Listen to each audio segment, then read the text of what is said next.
Welcome back to the School of Soul, the social series. I'm ADELINE Atlas, and today we're breaking down brand positioning in a way that's simple, clear, and powerful enough for you to start applying today. Brand positioning is not about trying to beat everyone else. It's about clearly claiming your space, the space in your audience's mind where you become the obvious choice. It's how you make people think of you first when they think about solving a specific problem, reaching a specific goal, or living a specific lifestyle.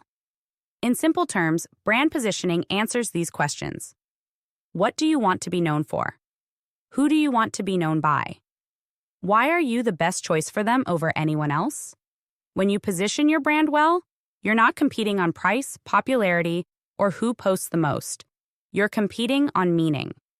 You create a lane where you are not just another option, you are the option. Good brand positioning happens when you understand your unique strengths, align them with what your audience deeply wants, and then communicate that consistently across every platform.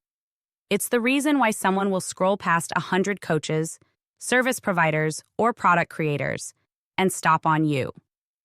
And here's the secret. Positioning isn't about being the most talented or the most experienced. It's about being the clearest. It's about knowing exactly who you serve, exactly what problem you solve, and exactly what result you help people create, and then making sure your brand says that loud and clear. Final tip. You don't have to shout to win. You just have to position yourself so precisely that when your dream client sees your brand, it feels less like a choice and more like destiny.